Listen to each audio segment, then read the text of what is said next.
उन्हाळ्यात लागणारं सातूचं पीठ आज आपण बनवणार आहोत। मस्त अगदी सकाळी छानपैकी नाश्ता होऊन जातो आणि पोट दिवसभर शांत राहतं। आता असं हे पूर्वापार चालत आलेलं अगदी बेसिक भारतीय खाद्य आहे। हे आपण कसं बनवायचं आहे ते बघूया आज, आणि ते टेस्टी आणि छान फ्लेवरफुल असं कसं बनवायचं आहे ते मी आज तुम्हाला दाखवणार आहे। तर चला बनवूया सातूचं पीठ। गहू आपण हवे तितके हव्या त्या प्रमाणावर घेऊन आणि छान आधी धुवून घ्यायचे आहेत, कारण निरनिराळ्या स्टेजेसमधनं निरनिराळ्या जागांमधनं गहू कुठून कुठून जातात खरं म्हणजे आपल्याला माहिती नाही। ॲक्च्युली आपण कणिकही रोजची धुवून घ्यायला हवी, काही ठिकाणी खेड्यांमध्ये ज्वारी वगैरे धुवून घेतली जाते। तर एनिवे हे गहू छान स्वच्छ 2-3 पाण्याने धुवून घ्यायचे आहेत।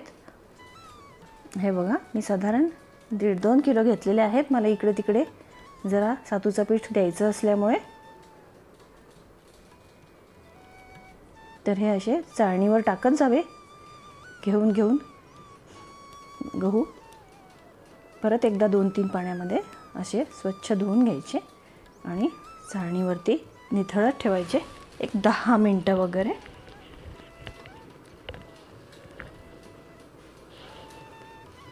हे बघा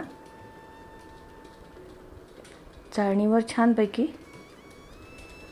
निथळू द्यायचे ते 5-10 मिनिटं, अगदी थपड करून खालच्या साईडनी चाळणीला थापटून आणि पाणी काढून घ्यायचं आहे त्याचं।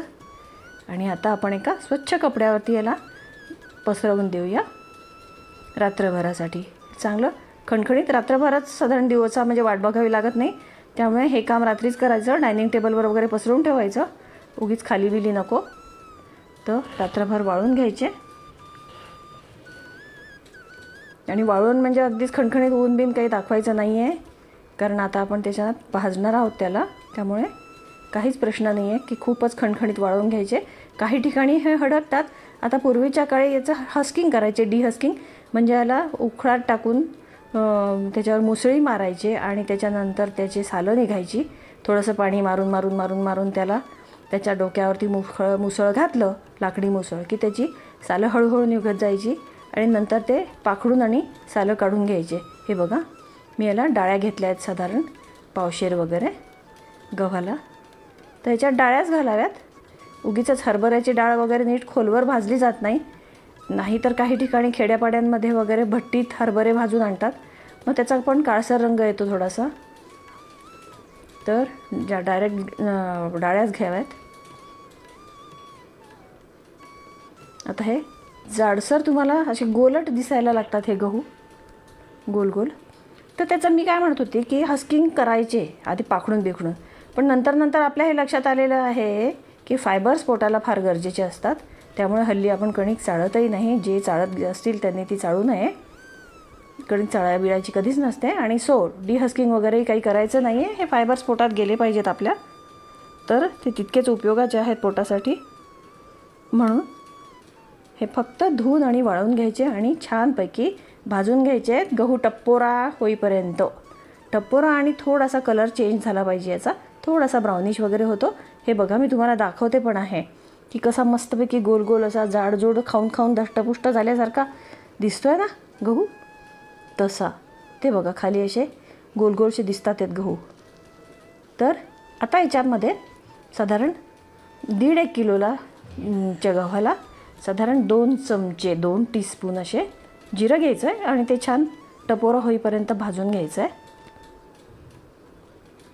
हे बघा छानसं जाड होत आलेलं आहे आणि याच्यामध्ये आता थोडंसं सुंठ, एक 10-12 विलायच्या आणि किंचितसं जायफळ घालायचं आहे। हे बघा आता या 10-12 विलायच्या आहेत आणि थोडंसं मी जायफळ घेतलेलं आहे। तर हे जिन्नस घ्यायचं आहे, याला भाजायचं वगैरे नाही आहे, मी हे उगीच कढईत टाकलेलं आहे तुम्हाला दाखवण्यासाठी। आणि हे सरळ आता गव्हावरती टाकायचं आहे। हे बघा आणि घरगुती चक्कीवरती दळून घ्यायचं आहे, ते सांडशीने जरा चेपून घ्यायचे। सुंठ आहे ती सुंठ तशीच द्यायची नाही आपल्याला दळणामध्ये, ती विलायची आणि सुंठ ही चेपून घेऊन त्याचे दाणे काढायचे आहेत आणि सगळ्या ह्याच्या दाण्यांमध्ये ते मिक्स करून आणि नंतर दळायला द्यायचं आहे। तर मी दळून आणलं आहे पीठ आता। हे बघा छानपैकी खमंग असा सुंदरसा वास येतो आहे, सुगंध येतो आहे याला।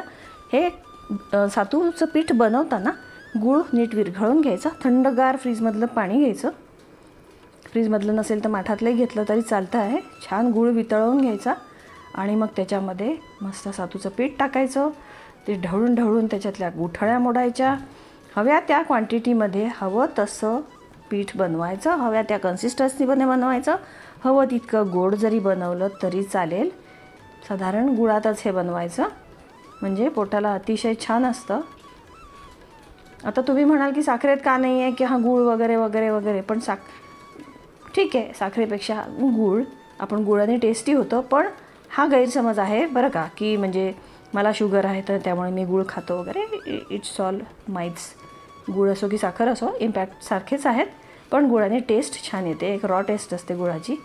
जर तुम्ही गुळाची एखादी रेसिपी केली तर त्याचा वास, सुगंध, वास अगदी रसासारखाच येईल. सो प्लीज चॅनलला सबस्क्राईब करा मस्तपैकी आणि सातूच्या पिठाचा आनंद घ्या. उन्हाळ्यात सकाळी सकाळी ऑफिसला वगैरे बाहेर जाताना नाश्त्याला सातूचं पीठ घ्या आणि मला चॅनलला सबस्क्राईब करा. बाय.